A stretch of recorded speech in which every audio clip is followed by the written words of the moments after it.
everyone, my name is Lynn Utley. My name is Jessica Maldonado.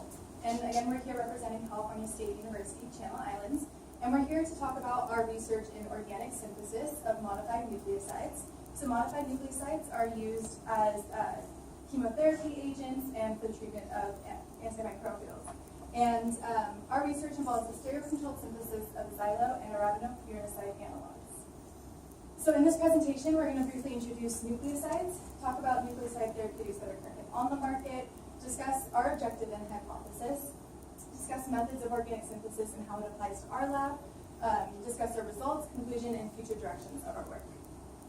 So just to start off, our research objective is to develop new stereo-controlled methods of nucleoside synthesis to produce biologically active analogues in diastereomeric excess. So that sounds really complex, but the idea is pretty simple. Essentially what we're trying to do is really improve the methodology of synthesizing nucleosides. So we want to improve efficiency, yields, and basically eliminate waste materials. And so Jessica's going to go into the introduction. All right, so what are nucleosides? Well, they're the basic building block of DNA and RNA. So here is our DNA structure. It's a double helix. And as we zoom in, it's grouped off with adenine, thymine, guanine, and cytosine. And these are paired together, and that kind of makes up DNA. So here's our general nucleoside structure. It's composed of three main components. It has a nitrogenous base, a ribose sugar, and a hydroxyl group. So the hydroxyl group, that's kind of subject to change depending on the type of nucleoside that is used. And as you can see, that the ribose sugar is numbered. Those are actually carbons, and we refer to those as prime. So we have 1, 2, 3, 4, and 5. Our research actually focuses on 2 and 3 prime. So here are some common nucleosides, and they're separated between pyrimidines and purines. The main differences is that the pyrimidines lack the extra ring structure that the purines have, but they still have a nitrogenous base. So nucleosides can come into different types of modifications.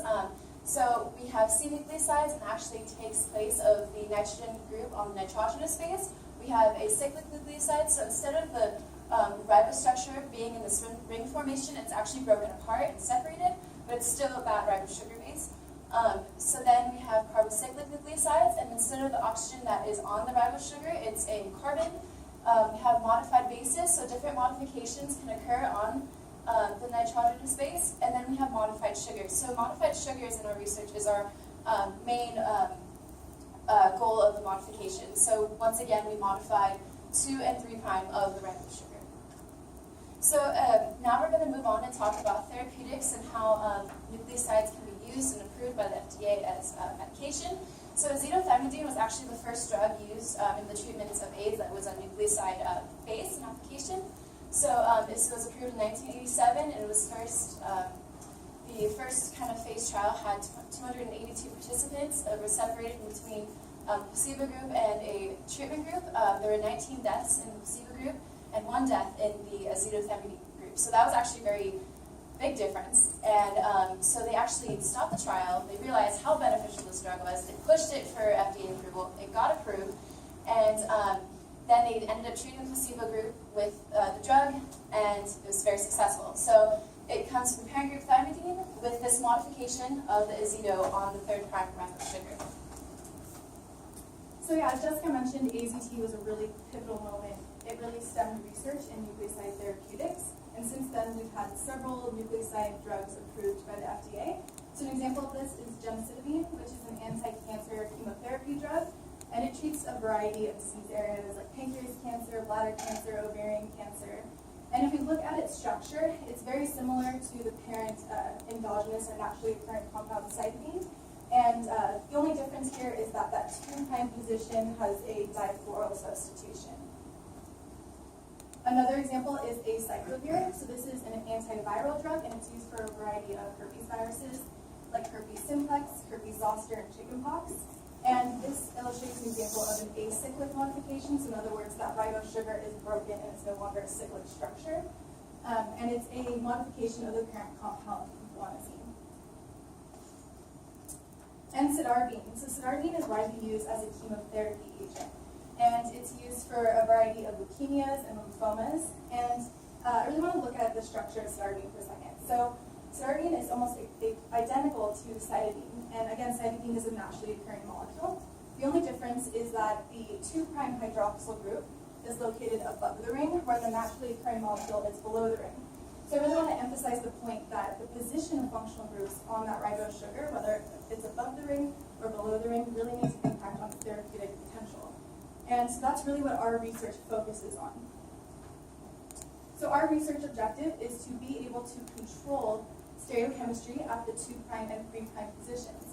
So stereochemistry meaning that the functional groups are located above the ring or below the ring. And we want to generate enantiopure or stereocontrolled synthesis. So in other words, with placing modifications at the 2' and 3' positions, it ultimately produces a mixture of 2 compounds. So again, we have the hydroxyl group above the ring and below the ring, but we want to limit the production of one while maximizing the production of the other. So why do we want to do this? Well, enantiopure drugs are preferred over that racemic mixture. They require half the effective dose, provide less variability in metabolism and response, reduce off-target toxicity, and ultimately it's just economically valuable, right? Because we're producing less waste material. So how are we going to do that? This is our hypothesis. It involves a 2-step approach. So we have an oxidation step followed by a reduction step. And essentially we're starting off with any nucleoside. So here we can have a pyrimidine or a purine. And we ultimately protected the 2' and the 5' positions, ultimately allowing that 3' hydroxyl group for downstream modification. We also did this protecting the 3' and 5' hydroxyl group, exposing the 2' position. So the first step involves oxidation of that 3' hydroxyl into a keto derivative. And then we take that keto derivative in the second step, and this is really key here, and we reduce it. But we reduce it using an enantioselective reducing catalyst. And we hypothesize that using this catalyst, we can control whether the hydroxyl group goes above the ring or below the ring. And so we proposed that we could generate the hydroxyl group above the ring at 3' in enantiomeric excess. So next we're going to go into the main synthesis of our experiment, and this is actually kind of shadowed. With organic synthesis in general, we kind of have this layout for everything, but we're going to tell you how it's applied to our research. So we start with preparation and synthesis, isolation, purification, and then characterization. So first off, the products that we work with are very sensitive to air, and they're what's called anhydrous, and therefore we have to use them in nitrogen atmospheres, and therefore if they're actually exposed, they can be very detrimental and ruin our whole experiment. So we use this method of nitrogen balloon to make sure no oxygen or moisture gets within our reagents and mixtures. So isolation, we then use a separatory funnel to remove the impurities of the product. So it's kind of like the oil and water concept. You want but with chemistry, you want the organic on top, and then you want the waste to get out on the bottom because our product's on the top. So then after that, we use a rotary evaporator to remove the excess solvents that we don't need. And this is actually occurring under reduced pressure, and that actually is a really great method of drying our product out. Then we have purification. So once we do all this, we then purify it. And we use this by column chromatography, and it's able to separate the compounds to our desirable product, and it's purifying this compound. So as you can see with the picture, it is able to separate it, and we use polar and non-polar solutions to do this.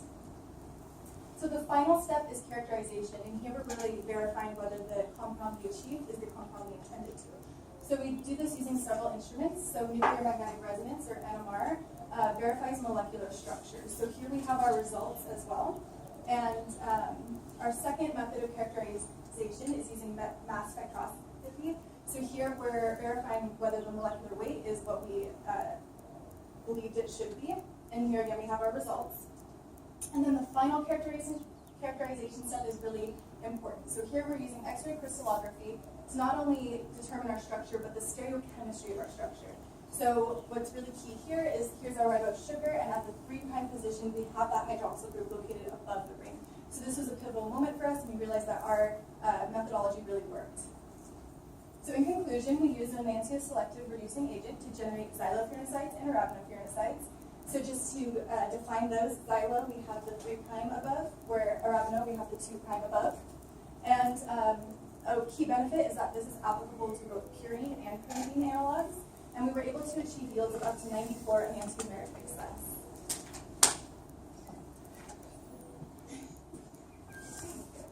Any questions from the jurors? Question?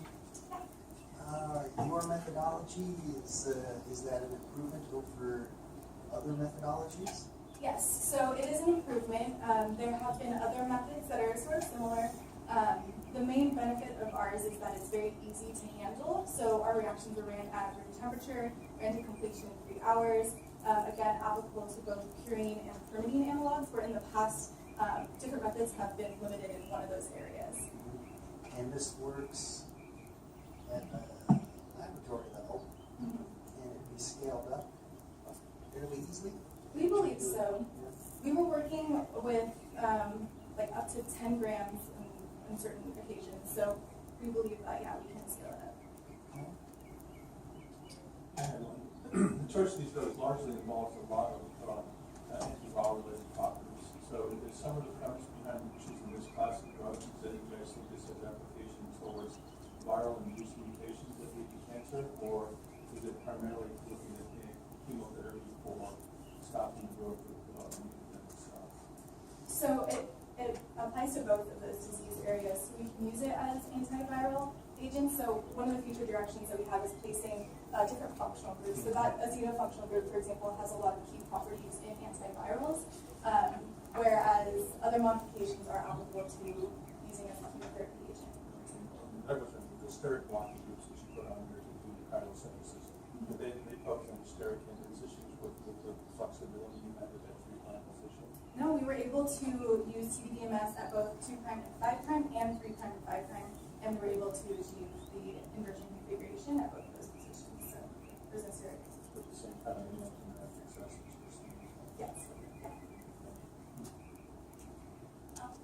I'm curious how this particular kind of research fits in with research in this particular world of analogs.